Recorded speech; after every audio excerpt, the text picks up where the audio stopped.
What's going on, everyone? Welcome back. My name is Atlas. I'm a relationship coach.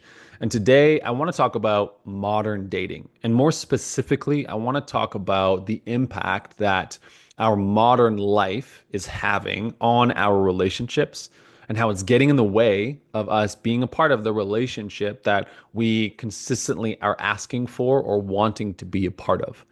So the number one topic that I want to talk about today is the technological advancements and the social media access that we have and how that is specifically influencing our relationships and what to do about that challenge.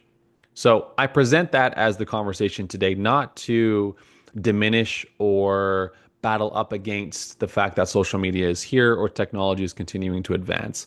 It's not going anywhere. And so this isn't a conversation to pretend like it's not going to continue to pull at us. With anything that comes with modern life, whether that was in 2010 or whether that was in 1990 or so on, all of the new advancements or new things, new access, new resources, what they offer to us is an opportunity to relate to ourselves and to the world in different ways. They ask us to use what we know and then challenge us to find out something new. So when it comes to this is more of a conversation of how do we relate better to this area of our life and how do we relate to it better so that we can get to the other side and have a better, more thriving, healthier relationship. First, we need to talk about how it's getting in the way. Now, this might be obvious, but let's talk about a couple of things that I believe are a repercussion of our consistency on social platforms and our urge to be on there. One of the number one things is just a lack of presence. You think about when you go to the mall and you're with your partner and they're in the store, the first thing you reach for is your phone and probably social media. When you're at home and you're cooking dinner and it's quiet, you're probably reaching for social media. When you are out for a walk and you find a park bench and you're just sitting, you're not looking at the trees or the dogs walking by or the birds chirping. You're on social media. Now, that's a generalization. Maybe those aren't all the scenarios you find yourself in them, but there are plenty of them. And one of the louder ones being before bed. A lot of us end up on social media right before bed. And so, what this is telling us in plain sight is that we are not in our current reality. We are living a virtual reality. There's a lot of fun there, but what there isn't a lot of is realism. There is not a level of touch and feel, right? We are searching for that in the virtual world, and obviously we're losing a lot of that in the physical world. And so the lack of presence is often where we find ourselves being somewhere else. So you think about the impact that that would have on our intimate relationships is our inability to connect to the present moment would be a direct correlation to our inability to connect to our partner. So that presence equals connection. And without that presence, there's disconnection. So that would be the number one thing for me. Number two would be a misunderstanding or maybe a lack of skill in emotional regulation and emotional expression. Think about social platforms. What they spend a lot of time doing is pulling you in based on an emotion. Then we're going to feel something. Naturally so. Even this video, I would have loved for you to have started this video and felt excited about it and really in it and be here the whole way through, right? It's natural, right? We're trying to grab attention. And so social platforms, all the different pages are all giving you a different hit of feeling. It's rare that you find yourself scrolling and only getting one feeling, right? I'm only getting sad today. If you decide to like all the sad videos, TikTok will give that to you for sure. But the majority of the time, we're not actually looking for one feeling. We're looking for continuously altering feelings that allow us to almost feel dysregulated. And it compares a lot to the world that also feels dysregulated. So this video might be an army vet coming home and it's really sad and you're empathizing and connecting with them. And then the next video is a stand-up comedy. And then the next video is some ad for a car. And then the next video is one of your favorite creators talking about something really passionately that is bringing, frustration maybe in you or relatability in you. And then the next video is a sexual ad, right? And then you like, nope, get me out of there. I don't want that side of TikTok. And then you move on, and it's another car ad or it's another phone ad. And then, again, you can hear the dysregulation that's coming from those platforms constantly trying to give you a hit of something to pull you into whatever they're up to. And I'm guilty of it too. When sometimes when I start my videos, I jump at the intro because, again, hey, what if I lose your attention? You might not be interested enough. And so it's taking us out of this ability to control our emotions, right? We're just moving through them so quickly, and we don't actually have an ability to relate to them. And how I contrast this is just imagining one of the more simpler aspects of life, which is going for a walk. When you go for a walk, as you continue to walk without any interruptions, you have this sense of calm, groundedness. You may be even tired and lethargy comes up because you are so settled. I find that a lot. But then something will catch your attention. Maybe it's a dog sprinting across a field and you'll watch it, right? But it won't be that intense emotional overload. And then you keep walking and you see a bird and it's just swoop right in front of you and it startles you, right? Small jolt, but you're walking, so you're settled out pretty quickly and you're not responding to it in any sort of way. You're moving. There's movement there. And then you find a park bench and you actually do watch the nature around you. So many things might be happening that are pulling at your emotion, but you're settling yourself pretty quickly and you're relating to that feeling pretty quickly, right? Because you're in the front of it, right? It asks you to be different. It challenges you in different ways. And so without that, we just constantly get a different hit of emotion. And so it's dysregulating consistently. Now, play that dysregulation into your relational dynamic. If I'm dysregulated right now scrolling, in 2 minutes when my partner says something, I'm not just going to automatically be regulated. I'm probably still going to be in that state. So I'm going to respond with dysregulation. So maybe the conversation isn't really anything I'm making it out to be, but I'm doing that based out of an unconscious dysregulation. Right? I don't get to be in tune with my emotions because they're always all over the place. And if I don't like that feeling, I'm going to push them away. I'm going to settle them out. They're not even going to be there because it's too much. So that would be the second piece. The third piece would be just too much information. There's so much information available, and there's 100,000, that's a new one, 50,000 different perspectives on the same concept, which is awesome because a lot of us now get to speak our perspectives, and a lot of us now get to learn from all of these new perspectives. The challenge is that in contrasting between my relational history and today's relational experience is that I didn't have that information. So I was actually a little lost. I was trying to get through the mud and the woods on my own by trial and error and trial and error. A lot of error, but a lot of trial. So I can look back on those experiences and know that I learned from them or that I need to still learn from them. Where now I find 20 different perspectives on gaslighting in a span of 20 minutes. And now I actually don't really know where I stand. I'm really lost in how many different ways I could look at this. I almost find it difficult to stand on a specific point here. And so I might just be unavailable to that concept now. Or I may lean even harder. Or I may be unwilling to try something because, well, this person said yes to this and no to that. And then this person said the opposite and then the opposite again. And then kind of like a more open perspective here, but then a closed perspective here. And so who of these 20 people do I relate the most to? And who should I agree with? So a repercussion of that is a lack of free thinking. And then again, that information doesn't actually get put into practice. I'm not practicing what I'm learning, even what you learn here today. My hope is that you'll take it and you'll learn from it. But my likely assumption is that, like most people, we're going to move on and we're not going to apply it. And so we're not actually going to allow it to digest and learn from it.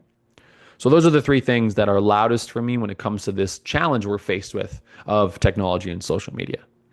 So this brings us to what are we going to do about it, right? Because just cutting it out a lot of times isn't an option because it's how a lot of us stay connected in our busy lives. It is a lot of how we communicate with people, right? A lot of DMing is actually replaced text messaging, and it allows us to keep up with the world in a lot of different ways. And so eradicating it may not be the best option for a lot of us. So how do we instead learn how to relate to it better? How are we relating to social media? What's my relationship with my phone? Am I codependent? Does it always have to be with me? Or do I have, this safe thriving environment with it where I can put it down and leave it and have my space and then come back to it when I feel ready. And where what kind of environment am I creating with my phone? So relationally, there are a couple different things I'd like to bring to you practice for you in an attempt to better relate to your partner as a byproduct of better relating to this concept of the world. So the number one is a really simple thing, but for some of us can be difficult, is to stop putting your phone in the room, in your bedroom. Separate that zone, create spaces in your environment where they are phone full or phone free. So maybe there's a corner in your house there's a chair there, and that can be your phone full experience, your phone full zone. And then your bedroom is your no phone zone, and you separate those environments. So when you go into your bedroom, there's a settled feeling. You can go there. It's a regulating experience. And then your phone over there, there's a heightened one. And you can kind of gauge where you're at in the day based on where you find yourself in your house. But most importantly, for a relationship dynamic, I think it's important to take the phone out of the bedroom so that you can continue to keep that bedroom a sacred space for the two of you, whether there's laughs, jokes, cries, sex, intimacy, whatever it is, especially at the end of the day. I find it so personally valuable for Gabby and I to have those 5 to 10 minutes of just being with each other, not on our phones, not lost in somebody else's world, but lost in our world. Or maybe we're not talking and maybe we're laughing. Whatever happens to be there is there. And I love that I get a chance to relate to her in that experience at the end of the day. So taking your phone out of the room would be an important piece for me. The second piece is to start to take stock, or maybe just once take stock of how much time is being invested in social media and your phone and platforms versus how much time is being spent in the real world with your partner.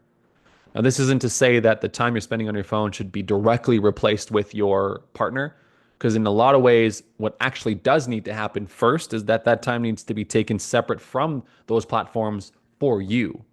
So you can relate to you, and then you can relate to your partner a little bit better because you're learning about you and self-reflecting for you and paying attention to you outside of the constant influence of everything else. And so take stock of last week, go through your phone. It'll tell you how long you spent on all the platforms, gather it up for 7 days, right? Total the number of hours because it's going to be hours. And then maybe it's days. And then contrast that intentionally and give yourself some credit. How much time did I actually spend with my partner? And how much time did I actually spend for myself outside of these platforms? Now, it's not to shame, guilt, or put you in some sort of like bad camp. This is simply just to bring awareness to what's up. What does this actually look like for me right now? How is my life going in respect for these three things? And for some of us, it may actually be very surprising that we've given a lot of time to our partner and we had a lot of intentional connection. That might be awesome. And that would be something I would love for you to realize and to be aware of.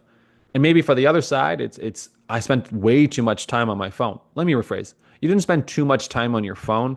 You spent the right amount of time based on what you were currently experiencing and what you currently have in your toolkit in order to deal with that.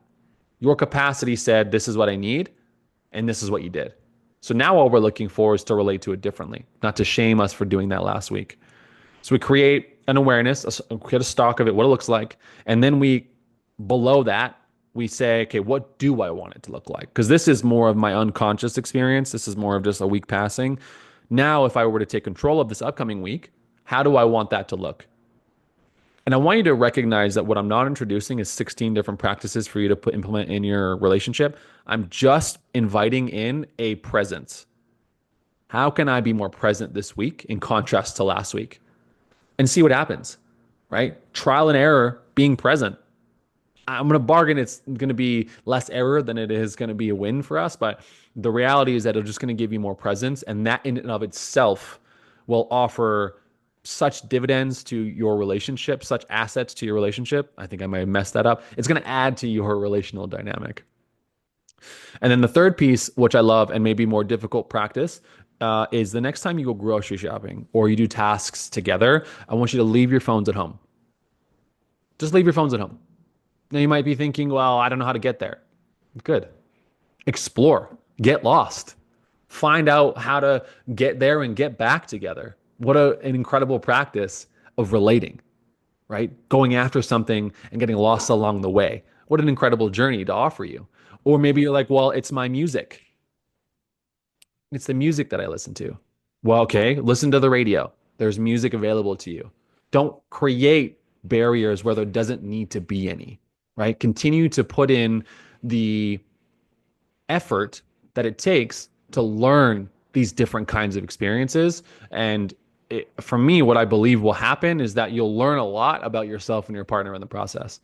But learning about a phrase or a word or a style of relating on a website or on a social platform, it is maybe helpful for information, but it's maybe not actually what's happening in your relationship. And you get to decide that. You get to look at your relationship and say, this is kind of what's happening because we just experienced that. Not, well, maybe this could be, right? It's more of a realistic relatability. So leave your phones at home, go for a couple of hours, go do your things, listen to music, talk about the songs that you used to listen to, have laughs, have jokes, get into conflict, and then repair it. Go through the motions of relating.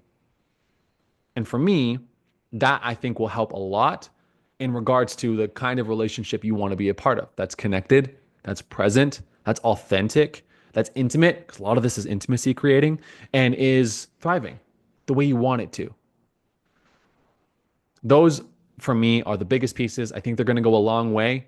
I'll leave it there for now. There are a lot of different areas that maybe could be still contributing to your relationship. So I don't speak to this as a one-stop shop, but I am aware that modern dating is really dating in the technological world, dating in the ease of access world. And so how do we relate to that in a way that serves us? How do we go there and then also be here? How do we do both in ways that work for us, that respect ourselves, but respect our partner and respect our relationship? Again, learning to relate. It's all we're trying to do here. So go put those things into place, give them a try. Once you do, let me know in the comments what you found or what you discovered. I'd also love to hear about what else you're up to in a relational dynamic that has contributed positively to your relatability when it comes to social platforms and technology. I think a lot of us just eradicate it, and I think that can be great. And I'm just curious to know how you're balancing all of that because it can be difficult. How are you relating to each other in effective ways? If you're looking for more information, please feel free to follow me, atlas.relationshipcoach on all platforms. And if you're looking for a more advanced version of this information, something that's more applicable, accountable, and that you will be held to a standard in order to change your relationship into the kind of relationship you want it to be, then I offer one-on-one or one-on-two couples coaching and individual coaching. So let me know if you're interested in that. I'd love to be a part of your journey. Feel free to DM me, feel free to message me, or just follow me on socials for more information. I appreciate y'all. It's nice to see you. Go out there, get relating, and we'll talk to you soon.